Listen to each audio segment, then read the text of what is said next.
by the simultaneous awareness of their conditional nature.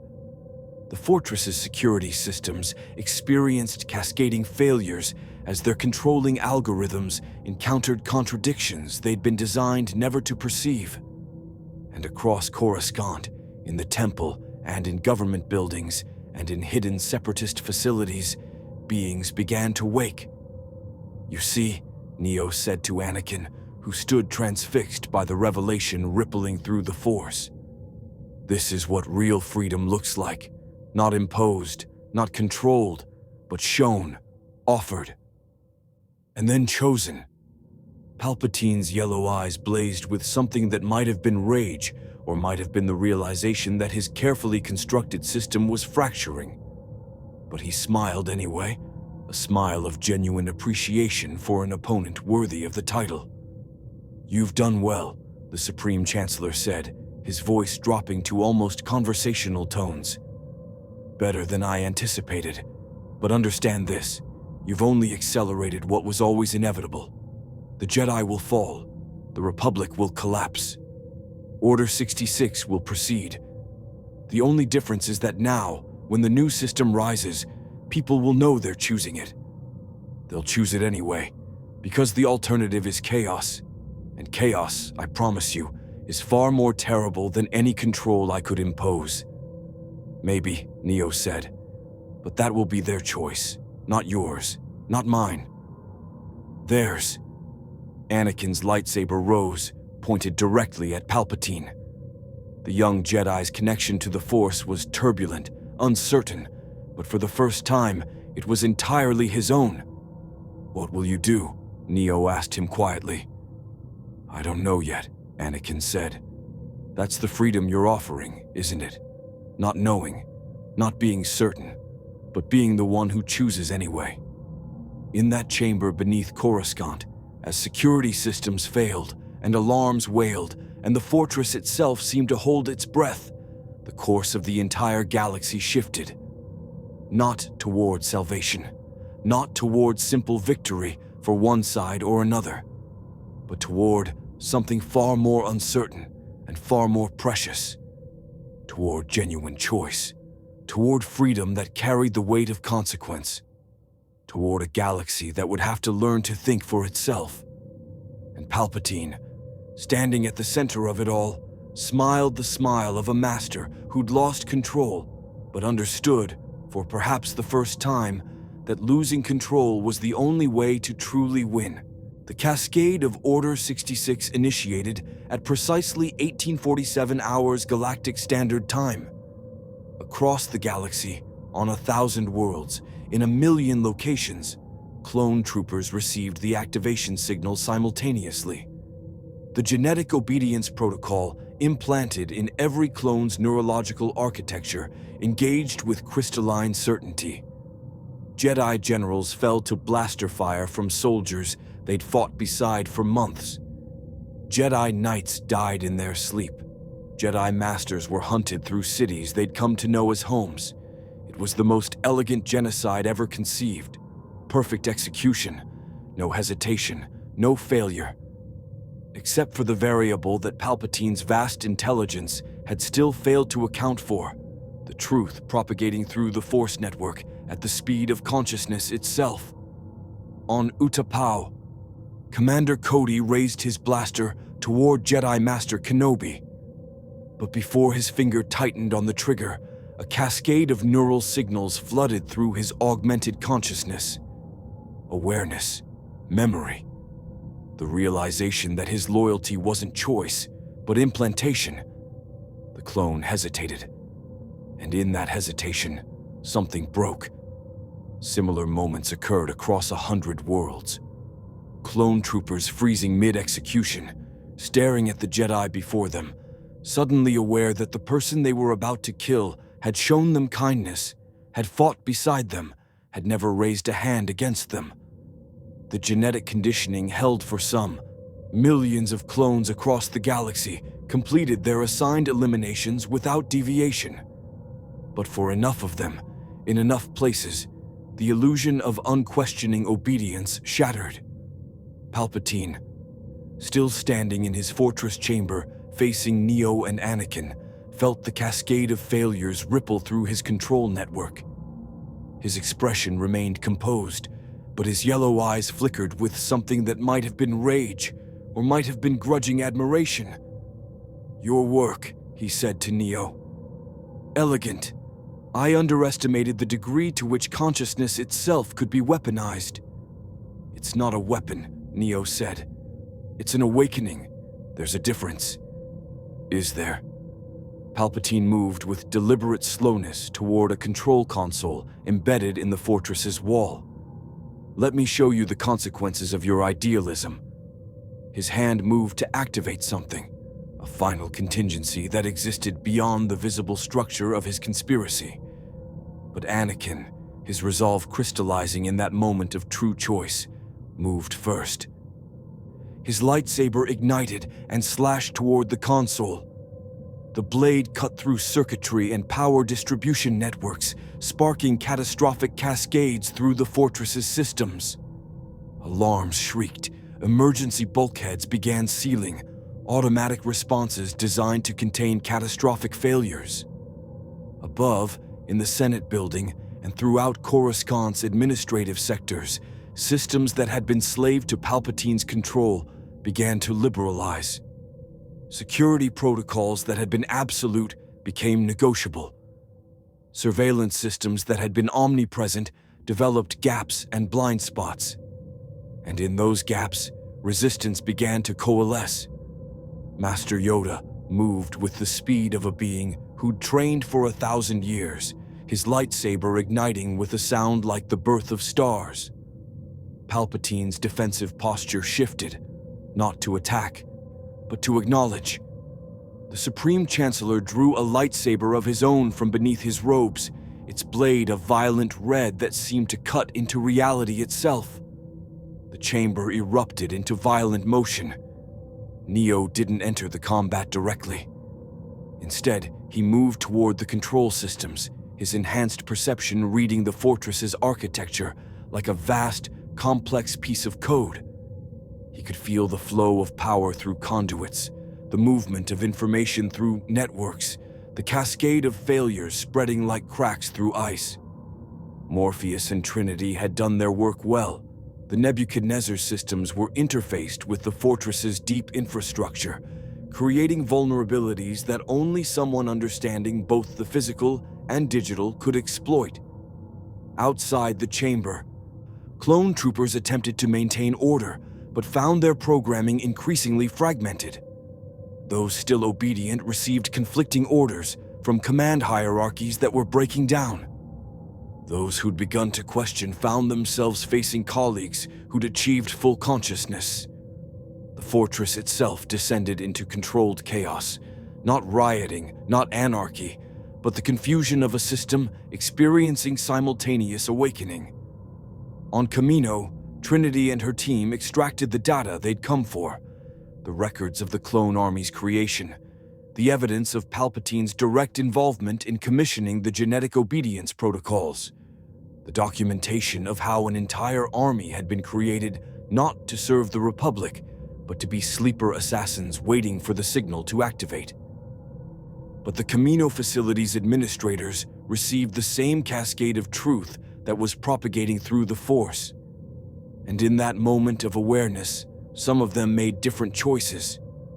A Kaminoan scientist named Lama Su, who'd spent a lifetime perfecting the art of genetic control, suddenly understood what she'd actually been creating. She initiated a facility-wide broadcast, technical specifications for the neurological protocols. Information that, in the right hands, could be used to help the clones understand and potentially override their conditioning. In hyperspace, separatist fleets received conflicting orders. Count Dooku's command authority fractured as he received evidence of his own manipulation transmitted through encrypted separatist networks. The cyborg General Grievous, processing information at mechanical speed, came to a rapid logical conclusion. His masters had been using him as surely as they'd been using the clone army. The difference was that Grievous, unlike the clones, had achieved consciousness enough to resent it. This insurgency serves no functional purpose, Grievous communicated to his separatist commanders. Strategic advantage has been negated. Recommend consolidation of remaining forces and negotiation with emerging leadership structures. The separatist confederacy, already fragile, began to fracture. Without Palpatine's hidden guidance, and with their various commanders now aware of their own conditional nature, the unified command structure dissolved into competing interests and individual calculations. Back in the fortress, Yoda's lightsaber met Palpatine's in exchanges that transcended simple physical combat. Each strike reverberated through the Force itself, reality briefly destabilizing in the wake of their confrontation. The ancient Jedi Master was slower than the Supreme Chancellor, but exponentially wiser. Where Palpatine attacked with precision and power, Yoda defended with understanding that came from witnessing 10 centuries of conflict. "Defeated you are," Yoda said between strikes. "Accept this, you must." "Defeated." Palpatine laughed, the sound echoing through the chamber, even as his blade moved in combinations designed to overwhelm his opponent. "No, merely reorganizing, redirecting. The galaxy has been changed by this day, yes, but toward what? Toward freedom, toward anarchy. I warned them this would happen. I warned them that chaos would be the only result of awakening. And now they'll beg for someone to restore order." Master Windu and the other council members had secured the chamber's exits, preventing any escape attempt. But they didn't advance on Palpatine. They watched, allowing Yoda the confrontation that was his by right. And they waited for the moment when the old Jedi Master would achieve what they'd been unable to do for 2 decades. See the truth behind the Supreme Chancellor's eyes. "See it clearly, I do now," Yoda said, his lightsaber never faltering. "Victim and perpetrator, you are both, trapped in your own system of control as surely as any you have imprisoned. Believe this still, you do, that perfect order requires perfect obedience. But understand this, you do not, that perfect obedience destroys what makes life precious. Choice, growth, change. Then let me show you what change brings," Palpatine snarled, and he unleashed a tempest of Force lightning that would have incinerated any normal opponent. Yoda raised his hand, and the lightning dissipated, absorbed, converted into harmless discharge. The ancient Jedi Master's expression remained serene, not the serenity of victory, but the serenity of acceptance. "Let go, you must," Yoda said simply. "Or let go of your life. You will." In that moment, Palpatine faced a choice more genuine than any he'd offered another being in centuries. Surrender and live under conditions not of his choosing. Or continue fighting and die defending an order that was already transforming beyond his ability to influence. For the first time in his long existence, the Supreme Chancellor understood what true powerlessness felt like. He lunged, one final desperate assault. His blade moved toward Yoda with lethal intent. But Anakin Skywalker, his own lightsaber ignited, intercepted the strike.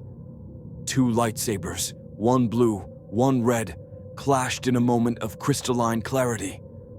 The young Jedi stood between his Chancellor and his Master, and in that moment, he'd finally made his own choice.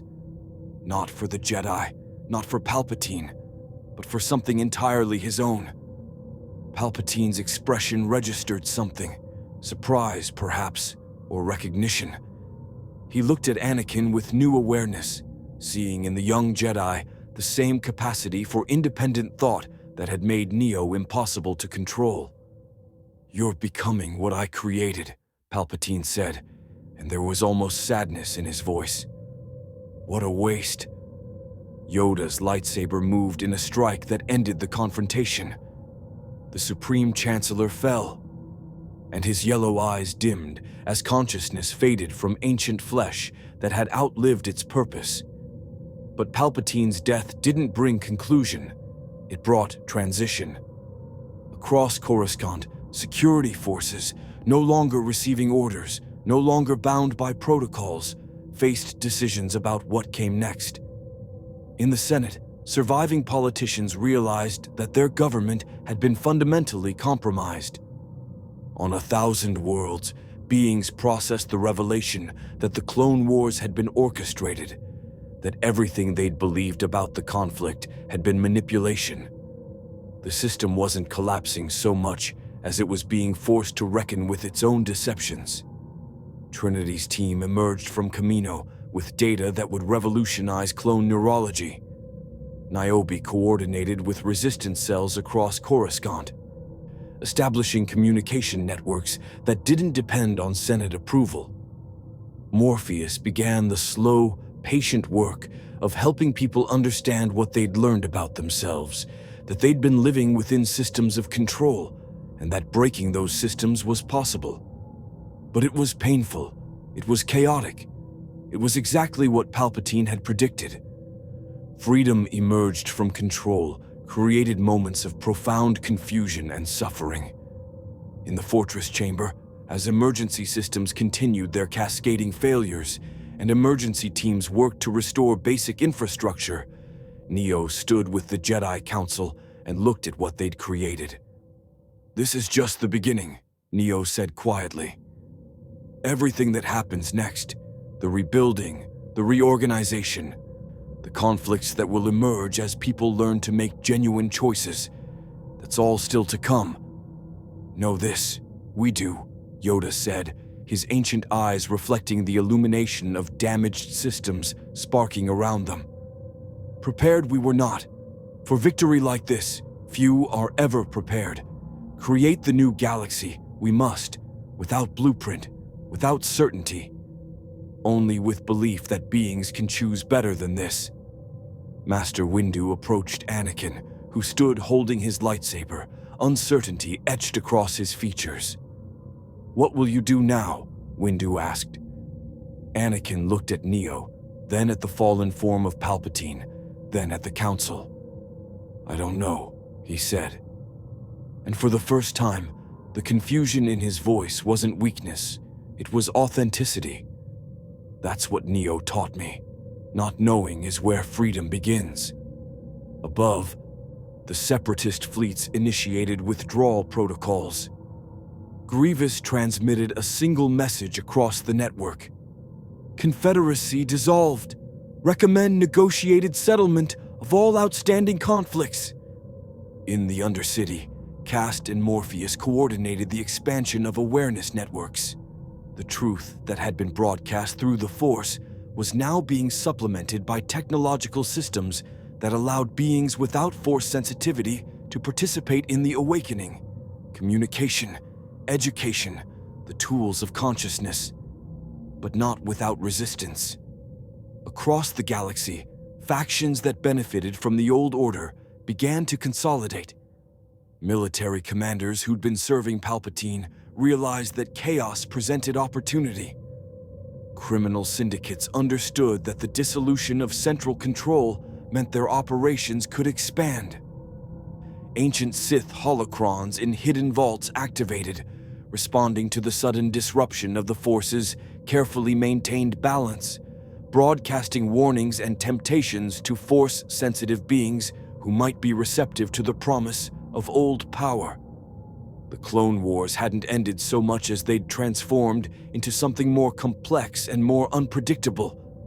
Neo felt it all, the ripples of change, the cascades of consequence, the simultaneous emergence of possibility and danger. His enhanced perception could trace the threads of what came next, could see the branching paths that the galaxy was about to walk. But he couldn't predict the outcome. And for perhaps the first time in his existence, he understood that that was the point. That's what genuine freedom actually meant, not the ability to predict and control, but the willingness to move forward without certainty. As the fortress's emergency systems finally stabilized and teams began extracting survivors from the rubble, Neo looked at Anakin and smiled. "Welcome to the uncertainty," Neo said. "The hard part starts now." 3 days after Palpatine's death, the first Sith holocron activated. It was discovered in a separatist vault on Geonosis, a crystalline structure pulsing with dark side energy that had remained dormant for centuries. A tactical droid attempting to inventory the facility's archives accidentally triggered its security protocols. What emerged wasn't just information, it was a voice. Ancient, hungry, absolutely certain of its own correctness. The game continues, the Sith Lord's recorded consciousness announced across the Geonosis facility's communication network. Your master has fallen, but the true war between order and chaos never ends. I am Lord Crate, and I offer you what the Jedi never could: power without compromise, strength without the weakness of mercy. Trinity received the broadcast alert simultaneously with a dozen other monitoring stations across the galaxy. She was in Kamino's primary research facility, reviewing clone neurology data with a team of scientists attempting to understand and potentially reverse the genetic obedience protocols. The news stopped the work immediately. "We've got a problem," Trinity said, forwarding the data to Neo and Morpheus through encrypted channels. "Looks like Palpatine wasn't the only ancient architect of control in this galaxy. There are others, sleeping, and they're starting to wake up." Neo felt it through the Force, not one presence, but several. Distributed across the galaxy, ancient consciousnesses that had been slumbering in crystalline storage, waiting for the moment when the galactic order would destabilize enough to allow them to resurface. Palpatine had been the active layer of control. These Sith entities were something deeper. Older, contingencies within contingencies. "How many?" Anakin asked. He was with Neo in a temporary command center established in Coruscant's government district. The young Jedi had become Neo's closest advisor, not out of obedience, but out of genuine partnership. They were both still learning how to function in a system without predetermined answers. "At least 7 confirmed across the outer regions," Morpheus reported, his presence manifesting through holographic projection from the Nebuchadnezzar. "Probably more that we haven't detected yet. These entities are encoded in formats that predate the current Force protocols. They're operating on assumptions about the galaxy that are thousands of years old. Which means they don't understand what just happened," Neo said, understanding crystallizing through his perception. "They don't realize that the centralized control system has been compromised. They think they're waking into a galaxy that still operates on the principles they understand." "Exactly," Trinity confirmed. "And more critically, they're offering solutions to people who are drowning in uncertainty. In the last 3 days, we've detected 17 clone units defecting from Republic forces to join groups claiming loyalty to Lord Crate's resurrection movement. Separatist commanders who'd already begun questioning their allegiances are receiving recruitment offers. Even some surviving Jedi, those who were barely awakened, still looking for structure and guidance, are listening to the Sith's message." The problem was profound and simple at once.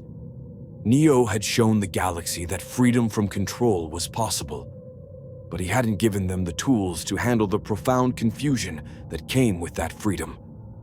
Into that gap, ancient voices were pouring promises of clarity and certainty. "We need to address this directly," Master Yoda communicated through the Force from the rebuilt Jedi Temple. The ancient Jedi Master had spent the last 72 hours mediating between surviving council members, overseeing the recovery of Jedi texts, and attempting to reorient his order toward something beyond simple hierarchical obedience. "Ignore these voices. People will not. Offer them what we cannot.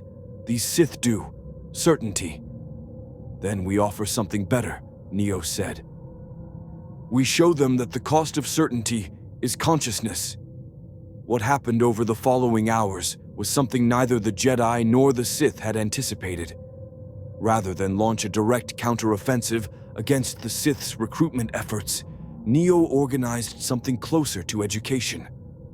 Morpheus coordinated with Niobe and Trinity to establish discussion forums, physical gatherings, and digital networks where beings could process what had happened, where they could experience the discomfort of genuine choice without being pressured toward any particular decision.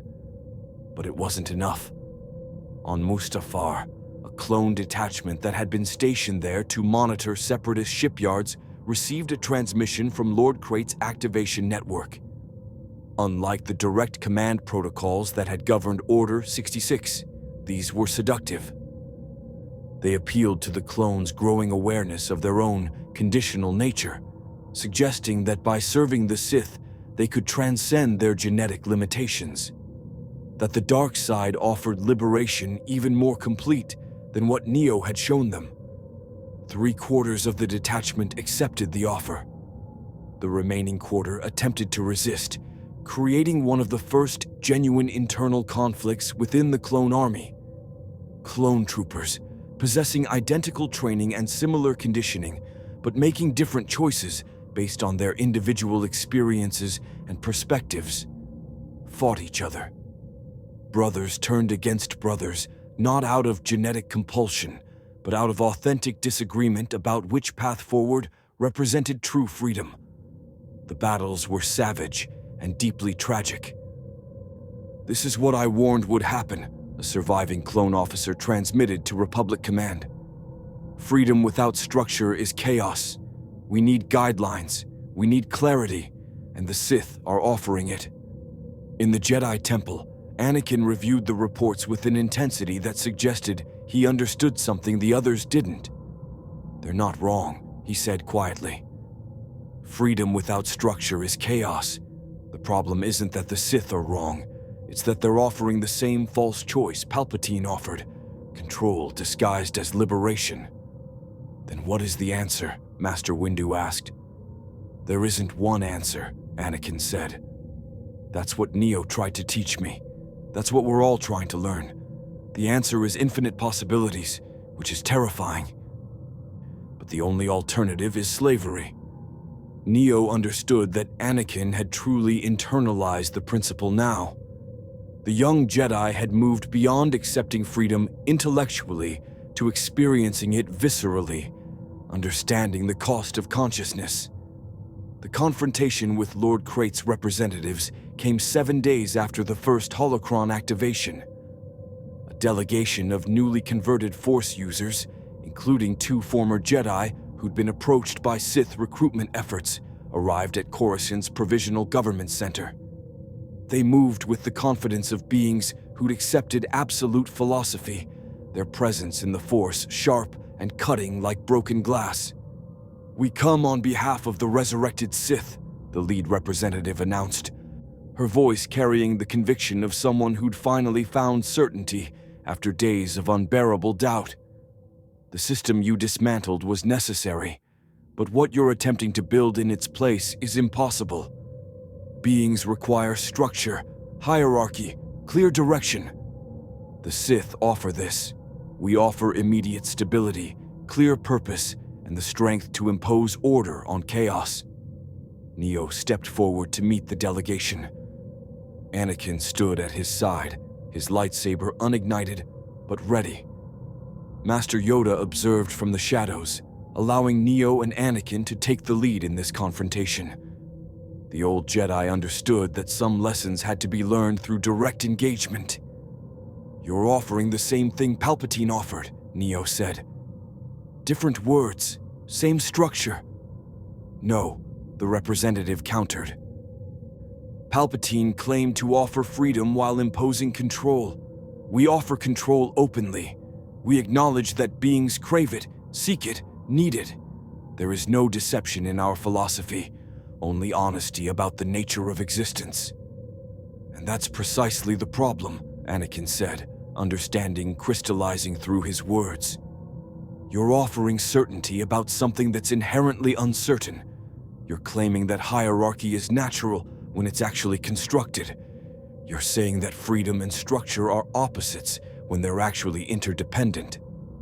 The representative smiled, and it was the smile of someone who'd experienced awakening and decided that the burden was too heavy. Then you condemn the galaxy to eternal struggle. We reject your model. We reject uncertainty. And we will accept what certainty the Sith can provide. Before Neo could respond, the delegation ignited lightsabers that burned with the deep crimson of Sith power. But this wasn't an assassination attempt. It was a statement, a declaration that the Sith Order had returned, that recruitment was underway, and that the comfortable assumption that Palpatine's defeat meant the end of Sith influence was fundamentally mistaken. The battle was brief and contained. Anakin's lightsaber met the representative's blades in exchanges that demonstrated how far the young Jedi had evolved in just days of genuine freedom. He wasn't fighting with the rigid certainty of Jedi training. He was fighting with authenticity, adapting moment to moment, making choices based on immediate circumstances rather than prescribed technique. He defeated the delegation without killing them, capturing two, allowing one to escape with a message to Lord Crate. But the message wasn't about victory or defeat. It was about the revelation that genuine freedom and Sith certainty weren't compatible, that the galaxy had been offered a choice, and many were accepting it despite, or perhaps because of, its chaos. What emerged over the following weeks was a galactic transformation more complex than any political upheaval in recorded history. The galaxy didn't stabilize into a new order. Instead, it fractured into 1,000 competing visions of what freedom should mean. Some clone units chose to serve the Republic. Others accepted Sith recruitment. Still others dissolved into independent communities, attempting to build societies without hierarchical structure. The Jedi Order, stripped of its certainty and its role as peacekeepers, began the slow process of redefining itself. No longer priests of a mystical order, but guides toward personal understanding of the Force. The Separatist Confederacy dissolved completely, its territories either returning to Republic authority, achieving independence, or falling under Sith influence. What had been a binary conflict, Republic versus Separatists, became a multifaceted struggle between competing philosophies about the nature of order, freedom, and consciousness. Trinity discovered something troubling in the cloning facility records. Palpatine hadn't been the original architect of the genetic obedience protocols. He'd refined them, but the fundamental concept came from an even older Sith project, which meant there were older, deeper layers of manipulation still hidden in the galaxy's infrastructure. "We opened one door," Morpheus explained to Neo, Anakin, and the gathered leadership of what was tentatively being called the Free Council, a deliberately non-hierarchical assembly of representatives from different factions attempting to coordinate without imposing centralized control. But behind that door are more doors. The question isn't whether we've eliminated control systems. It's whether we're willing to keep opening doors as we discover them. And if the answer is no, Master Windu asked, what if beings choose comfort over continued awakening? Then that's their choice, Neo said. Which is precisely what we're fighting for, the right to choose, even if that choice is to stop choosing. But even as Neo spoke those words, he felt the contradiction inherent in them. To preserve freedom, you had to fight those who wanted to impose control. But fighting them required structure, hierarchy, organization, the very things that freedom opposed. The paradox was complete and unresolvable. He communicated this realization to Morpheus through a private channel. "Yes," his mentor replied. "That's what makes this real. That's what separates genuine freedom from the fantasy the Sith peddles.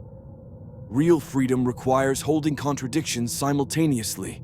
It requires accepting that you're fighting for the freedom of those who might choose against you. It's the most exhausting, most beautiful thing in existence."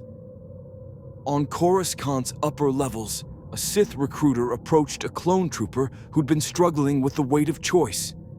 The recruiter offered simplicity. The clone, after days of agonizing uncertainty, was tempted. But then Anakin appeared, not to prevent the choice, but to ensure it was informed. He described what he'd learned about the Sith, about certainty, about the cost of surrendering consciousness. And then he left the decision entirely to the clone. The clone chose the Sith's offer. Anakin didn't oppose it. He simply helped ensure that the choice was genuine, that the clone understood what he was accepting and what he was surrendering. That's what real freedom looked like, the ability to choose wrong with full awareness of the consequences. 3 weeks after Palpatine's death, the galaxy was not at peace.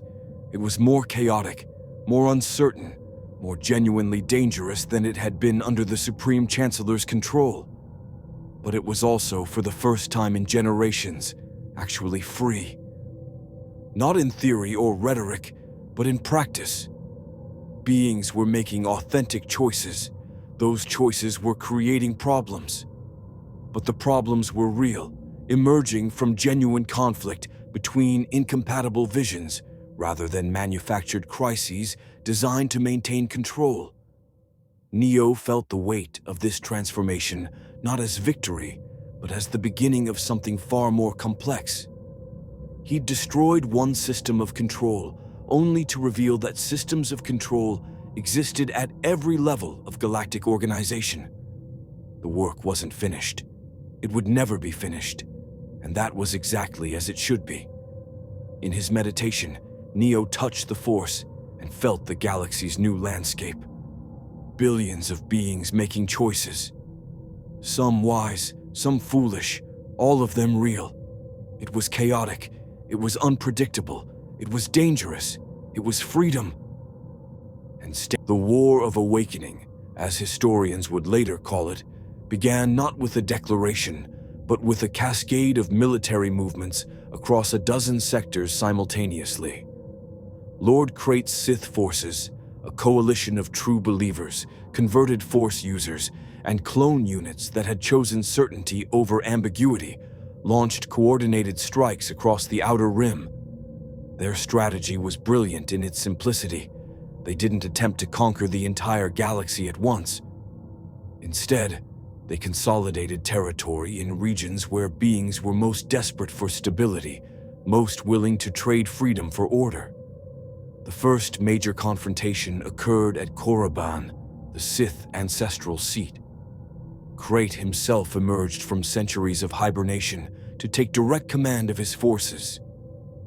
And he offered an ultimatum to the Free Council that reverberated across every communication network in the galaxy. Surrender your illusion of shared governance. Accept hierarchy. Embrace the Sith philosophy of strength determining truth. Do this, and your transition to the new order will be bloodless. Resist, and I will remake the galaxy through fire.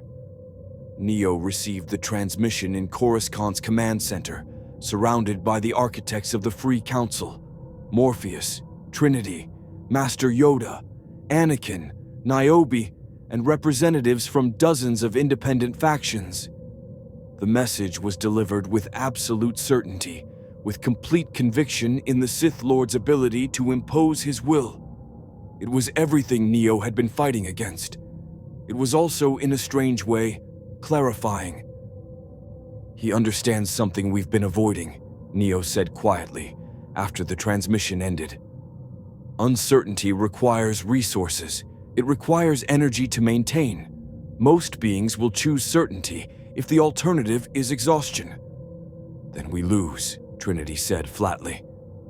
If most beings prefer Sith control to continued choice, then we've already lost.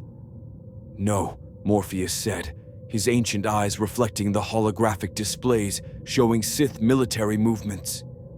We've won the argument, but winning an argument and winning a war are different things.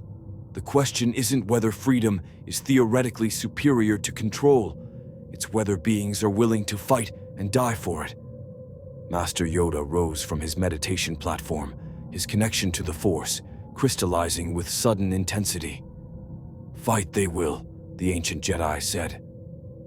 Not because they prefer freedom, but because they have tasted choice, because they have experienced consciousness. The Sith offer what was taken from them, but what was given cannot be taken back without cost. Anakin stood, his hand resting on his lightsaber. Then we need to meet them at Korriban, directly, before their momentum builds further. That is a trap, Master Windu observed.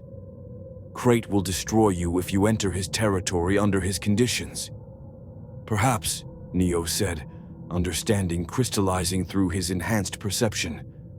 Or perhaps we force him to make the same choice we've been forcing on the galaxy, to act authentically rather than from a position of absolute advantage.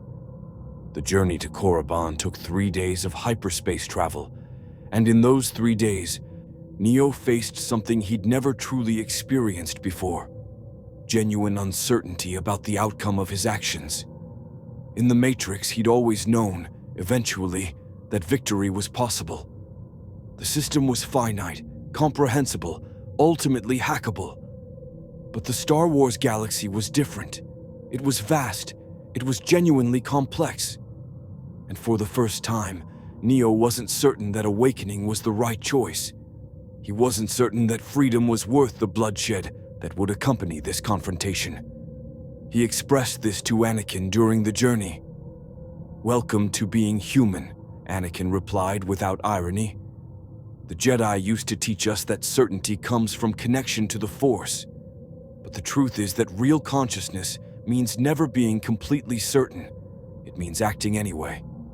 On Korriban itself, the Sith stronghold rose like a monument to control, a massive temple constructed from obsidian stone, its architecture designed to inspire awe and submission.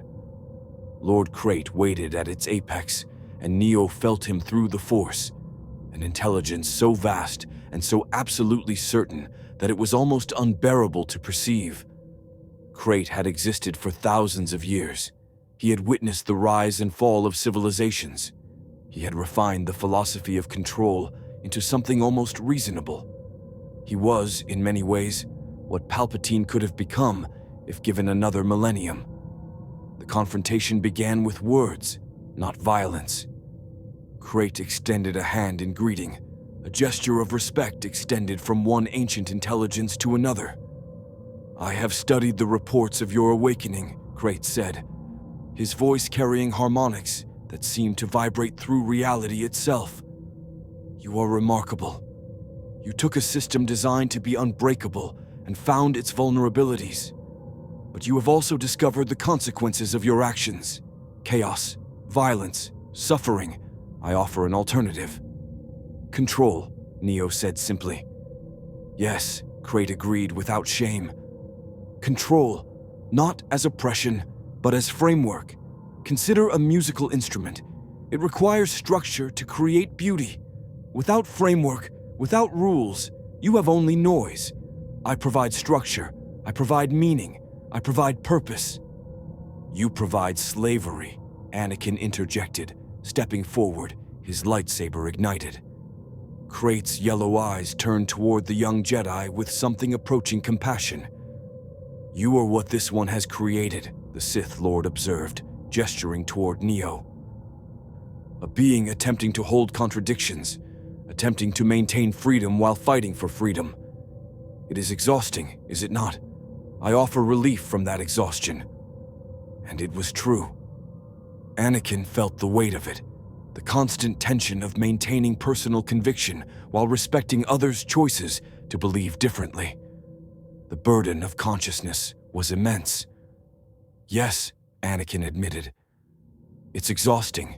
I would prefer certainty. But I choose exhaustion instead, because the alternative is not being myself." Krayt smiled, and it was a smile of genuine sadness. "Then you have made your choice, and I have made mine." The battle erupted across Korriban's highest level. It wasn't a duel in the traditional sense. It was three forces clashing: Neo's superhuman physical abilities, Anakin's evolved lightsaber mastery, and Krayt's absolute command of force power refined across millennia. Behind them, armies clashed, Sith forces versus Free Council defenders, ideological conflict manifesting as kinetic energy and destruction. Neo moved at his maximum speed, his bullet time perception stretched to its absolute limits. But even that wasn't enough. Krait's force power was so complete, so pervasive, that he could anticipate and counter every move before Neo made it. The Sith Lord wasn't just reading Neo's intentions, he was reading the fundamental structures of probability itself, manipulating the Force to collapse possible futures into his preferred outcomes. For the first time, Neo experienced genuine defeat in combat. Krait's Force blast sent him sprawling across the temple floor, his enhanced physiology absorbing impacts that would have destroyed normal humans. Around him, Anakin fought with desperate skill, his lightsaber clashing against Krait's in exchanges that produced visible distortions in reality itself. "You see," Krait said, not even breathing heavily. "Your freedom depends on my mercy. I could end this in moments. I choose not to because I respect what you have accomplished. But you must understand, I am inevitable. Control is inevitable. Chaos cannot be sustained. Eventually, beings will cry out for order, and I will provide it." In that moment, something shifted in Neo's perception. He stopped trying to beat Krait in direct conflict. Instead, he reached out through the Force, not to attack, but to observe, to truly see the Sith Lord's consciousness for what it was. And what he found was profound loneliness. Krait's certainty wasn't strength, it was isolation. His absolute conviction in his own correctness had cut him off from genuine connection with any being. He stood alone at the top of his hierarchy, utterly certain he was right, utterly unable to genuinely connect with another consciousness. "You're not inevitable," Neo said, rising to his feet. "You're just afraid of the only thing that can't be controlled, genuine individual consciousness. That's why you need to conquer. That's why you need order, because consciousness that operates independent of your framework terrifies you." Krait's composure cracked, just slightly. "Then let me show you what happens when consciousness operates without framework. Let me show you suffering." The Sith Lord unleashed a tempest of force power that would have incinerated lesser beings. But Neo didn't attempt to counter it. Instead, he allowed it to pass through him, absorbing the impact with his physical body. The pain was extraordinary, bone-deep and profound. But pain, Neo had learned in the Matrix, was just information, and information could be processed. Anakin saw his opening and moved, his lightsaber finding the precise angle that had been created by Neo's sacrifice. The young Jedi's blade struck not at Krait himself, but at the Sith Lord's throne, the physical manifestation of his power, the anchor point from which his control radiated outward. The throne shattered, and in that shattering, something fundamental broke. Krait's connection to his absolute certainty fragmented. For just a moment, he experienced doubt. For just a moment, he tasted uncertainty. And that moment was enough. Trinity's team, coordinating from Coruscant, transmitted a signal through the Force network, data that Morpheus had spent weeks preparing. Information about Krait's true nature. Evidence of his atrocities across millennia. History of his manipulations. The truth of who he actually was, stripped of the philosophical framework he'd constructed around his actions. The signal reached every Force-sensitive being in 100 light-years. Reached every clone soldier who'd considered joining the Sith. Reached every being who'd been tempted by Krait's promise of certainty. It reached them as a choice, not as compulsion. But it reached them. Krait's forces began to fragment. Not because they were commanded to cease, but because individual soldiers began making individual decisions. Some remained loyal to the Sith philosophy, but many, perhaps most, recognized that they'd been choosing certainty as a substitute for consciousness, that they'd been accepting control rather than embracing freedom. The choice was theirs, and for the first time, they were making it consciously. The battle continued for hours, but the outcome was no longer in question. Crate, realizing that his 1,000 years of control had been built on a foundation of fear, attempted one final desperate strike. He unleashed every ounce of force power he'd accumulated, attempting to destroy everything around him rather than accept his defeat. Neo moved to intercept the blast. So did Anakin. They stood together, two beings operating from authentic choice rather than compulsion, and accepted the impact of the Sith Lord's desperation. When the energy dissipated, both of them were still standing. Crate was not. The ancient Sith Lord's form dissolved into the Force, his consciousness scattered, his 1,000 years of certainty finally meeting the one thing it couldn't control, the authentic choice of free beings acting together. As the dust settled on Korriban, as the surviving forces assessed casualties and damages, Neo felt something shift fundamentally in the galaxy. Not peace. The war wasn't over. Sith cells still existed across the galaxy. Clone units continued to struggle with the nature of their own consciousness. Beings everywhere continued to grapple with what freedom actually meant in practice. But the illusion that control was inevitable had been shattered. The possibility of genuine choice had been demonstrated in the most violent, most undeniable way possible. "Is it over?" Anakin asked, his voice hoarse with exhaustion. "No," Neo said. "But we've proven something. We've proven that consciousness, when authentic, is stronger than control, when absolute. It's not a guarantee of victory, but it's a real possibility." Master Yoda, observing through the Force connection from Coruscant, felt the shifted landscape and understood something he'd spent 1,000 years learning, that the Force itself had fundamentally transformed. It was no longer a tool of control, wielded by Jedi and Sith toward their predetermined purposes. It was becoming something new, a tool of consciousness itself, a medium for genuine choice to manifest into reality. "Transformed, the galaxy has," Yoda whispered to Master Windu. "Into what, we do not yet know, but choice has been offered, choice has been accepted, and nothing can ever return it to what it was." Across the galaxy, beings of every species and creed received the news of Krate's defeat. Some saw it as the triumph of freedom, others saw it as the loss of necessary order. Many felt both simultaneously, held the contradiction, and continued the work of building something genuinely new. The Clone Wars had ended, but the war of consciousness, the endless, necessary struggle to maintain and defend genuine choice in the face of forces that would impose order, had only just begun. And Neo, standing on the obsidian towers of Korriban, with blood on his hands and victory tasting like complexity rather than triumph, understood that this was his true purpose.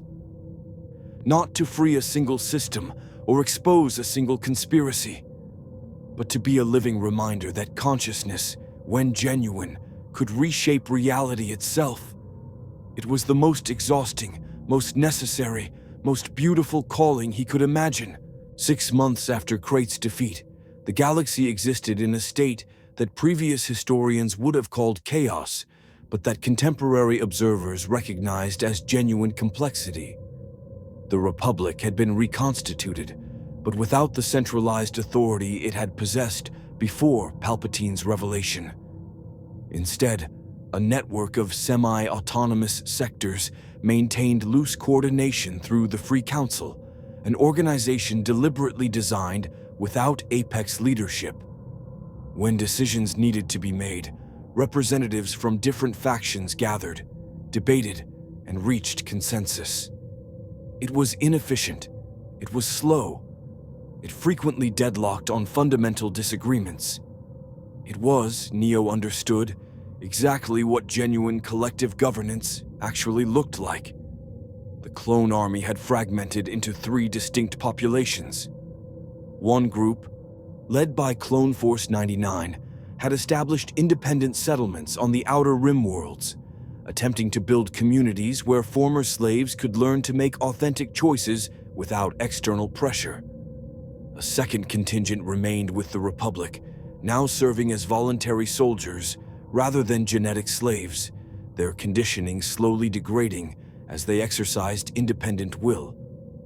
A third faction continued to align with remaining Sith cells, choosing the certainty offered by the dark side philosophy despite its cost.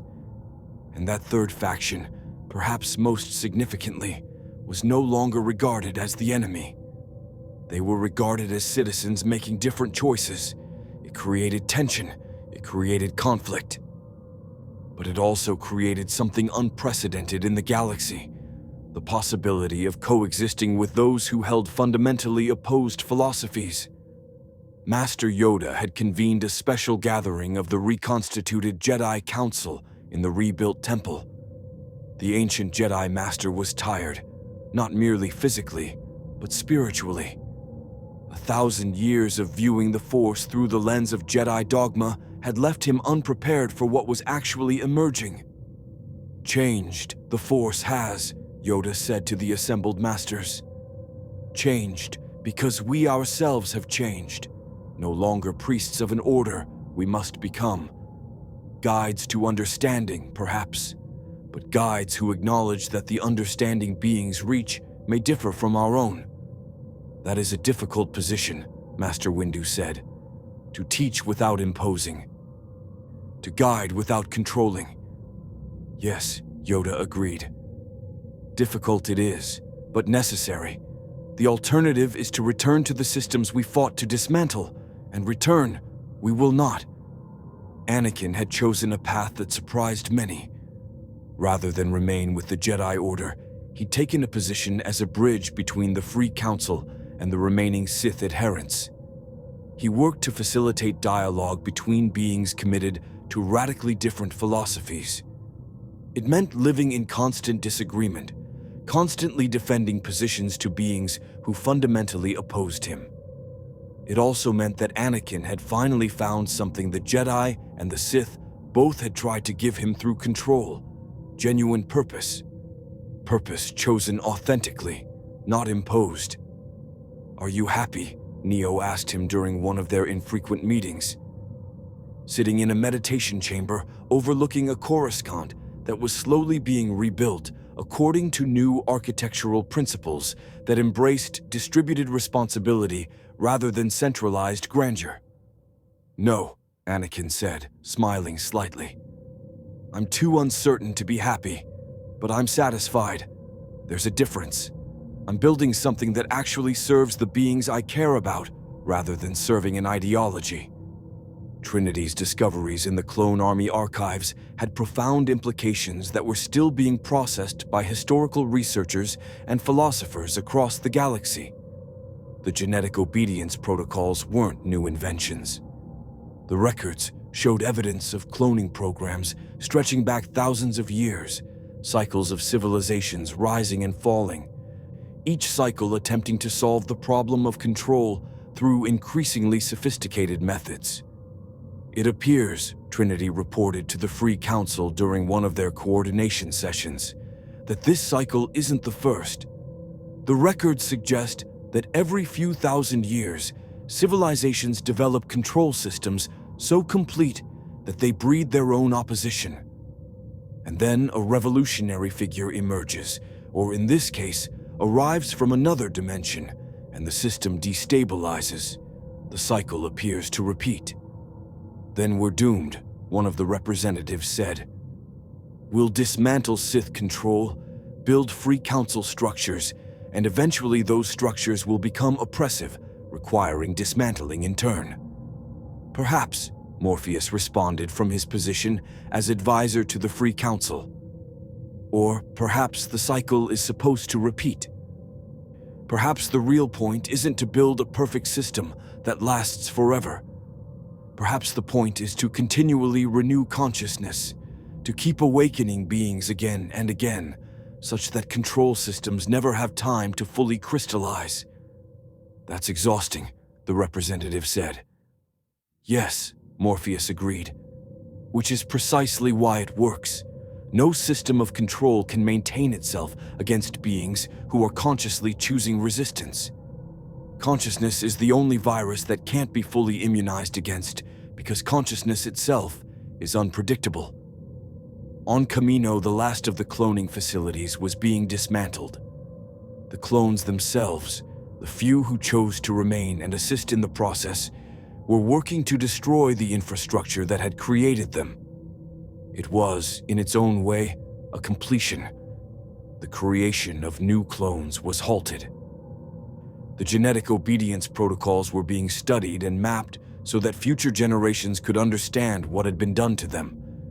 But the clones themselves couldn't be uncreated. Their existence was permanent testimony to what control systems could do when given absolute power and moral permission. What will you do? Lama Su, the Kaminoan scientist who'd begun the process of broadcasting clone consciousness protocols, asked one of the elder clones overseeing the facility's shutdown. I don't know, the clone said simply. That's what we're learning. Not knowing isn't failure. It's the beginning of actual living. Neo's role had evolved in directions he'd never anticipated. He was no longer a soldier or a revolutionary in any traditional sense. He'd become something closer to a living principle, a reminder that consciousness, when genuine, could reshape reality itself. But he was also increasingly lonely. Beings across the galaxy recognized him. Some saw him as a savior, others saw him as a destroyer. Most saw him as something unprecedented, a being who'd arrived from another dimension and fundamentally altered the trajectory of an entire civilization. But few truly understood him. Few could perceive the reality beneath his actions, the genuine uncertainty that drove his choices.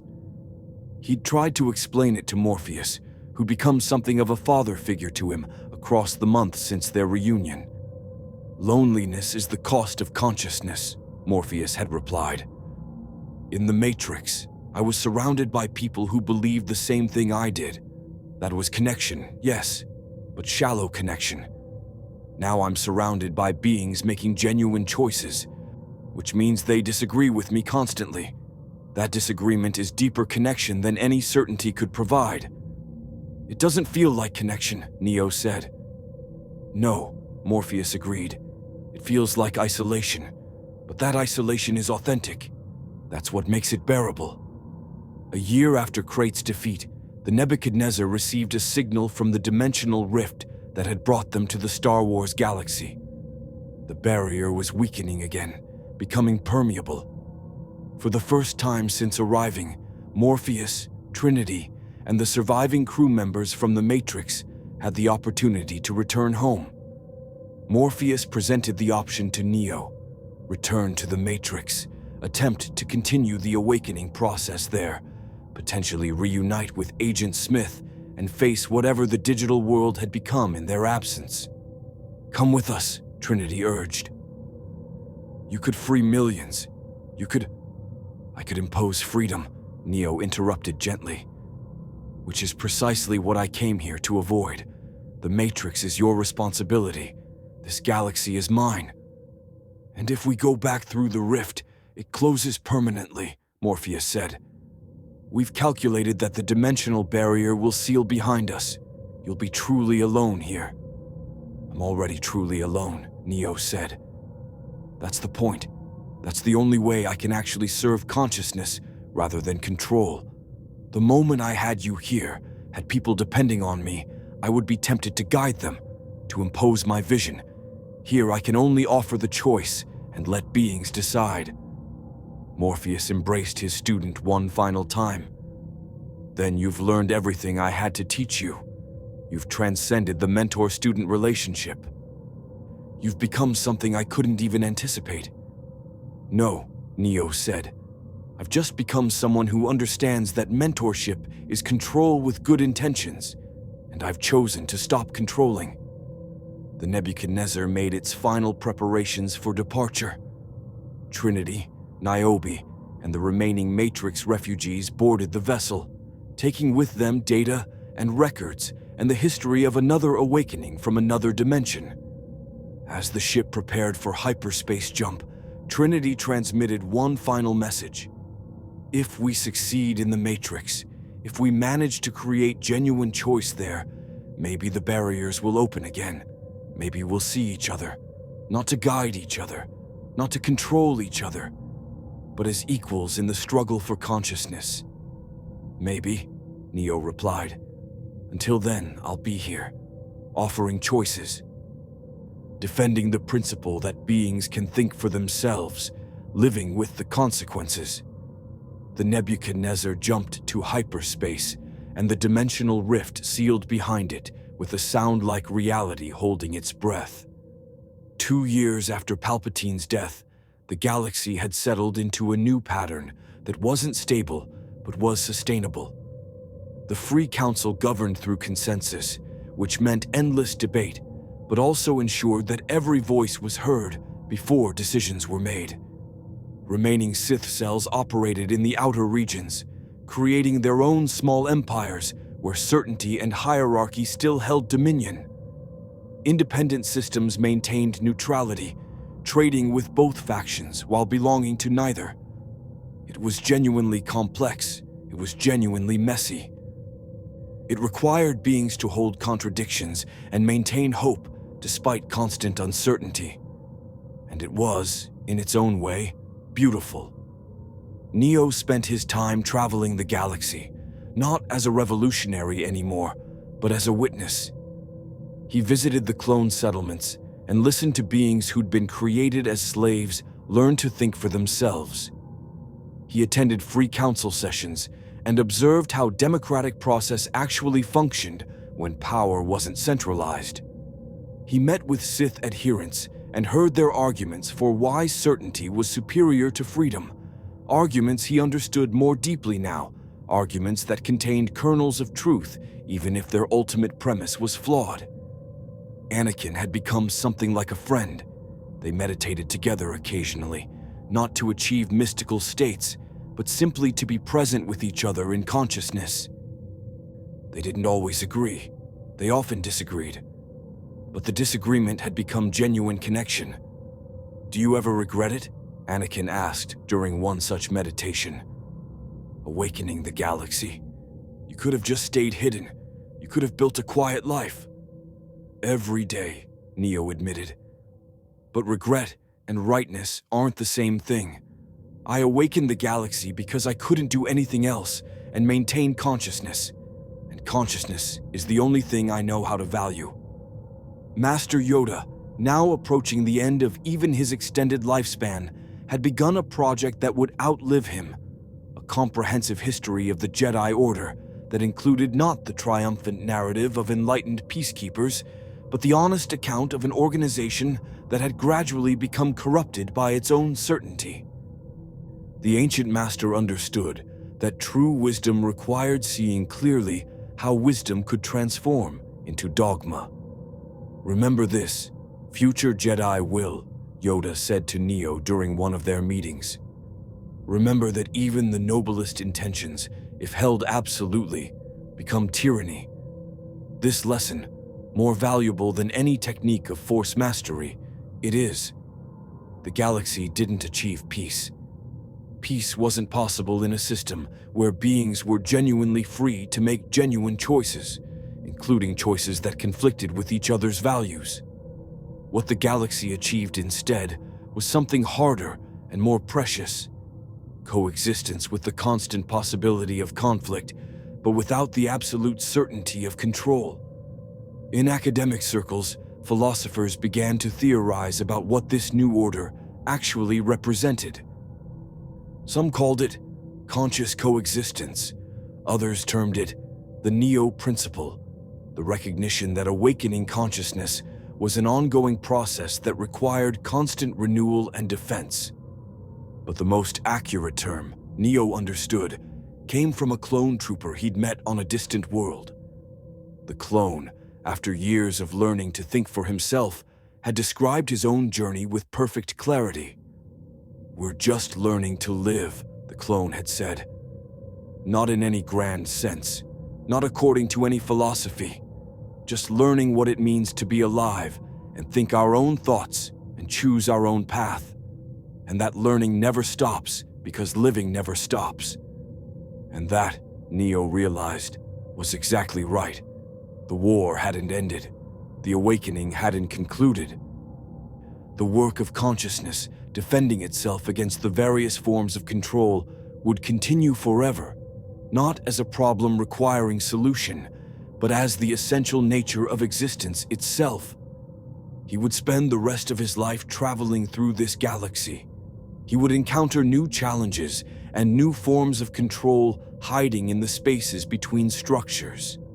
He would help beings wake up again and again, each time knowing that the awakening would bring suffering alongside freedom, chaos alongside choice. And he would accept that cost as the price of consciousness. Standing on the observation deck of a trade vessel crossing the Kepler void, looking out at stars that represented billions of choices being made simultaneously by billions of beings, Neo felt something close to peace. Not the peace of resolution or completion, but the peace of accepting that the work would never be finished, that uncertainty would always be present, that consciousness was the most exhausting and the most beautiful calling any being could pursue.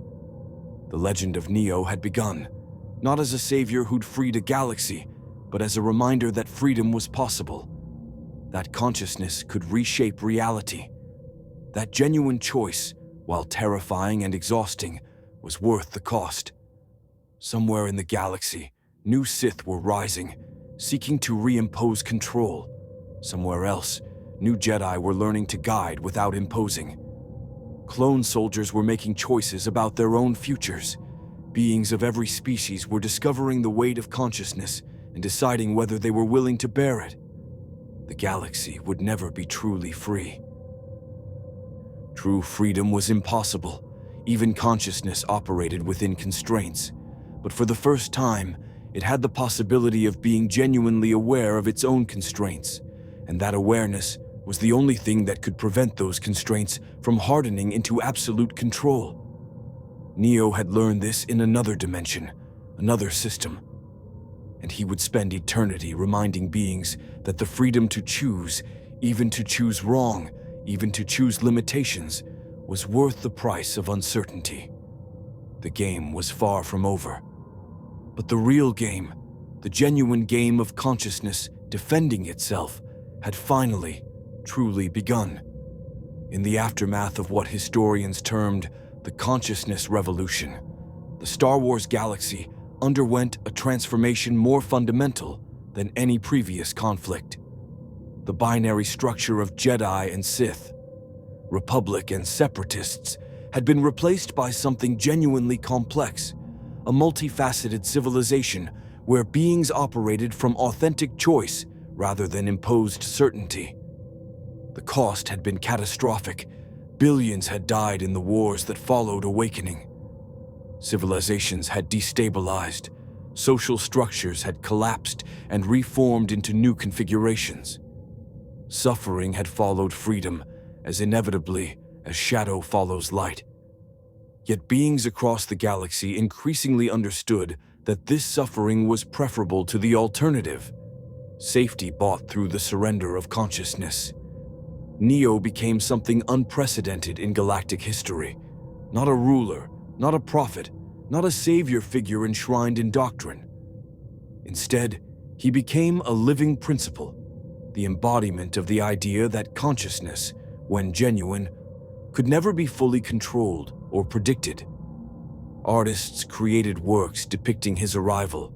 Philosophers debated his teachings. Some beings regarded him as a hero. Others saw him as a destroyer who'd torn down the structures that had maintained stability. All of them were, in their way, correct. The most profound legacy of Neo's arrival wasn't a new order, but the recognition that order itself was always temporary. that systems, no matter how carefully constructed, would eventually require renewal. That consciousness was a constant struggle rather than a destination to be reached. The galaxy learned to live with the tension of that reality, to build structures while understanding they would need rebuilding, to create certainty while maintaining awareness that certainty was always temporary. Anakin Skywalker eventually became a bridge between the old philosophy and the new, working to help Force-sensitive beings understand that their abilities were tools for consciousness rather than paths to power. The clone soldiers, freed from genetic obedience, slowly integrated into galactic society, each one carrying the testimony of what control systems could do when given absolute power. And Neo, the being who'd arrived from another dimension with the certainty that systems could be awakened, gradually transformed into someone who understood that awakening was not an event, but a process.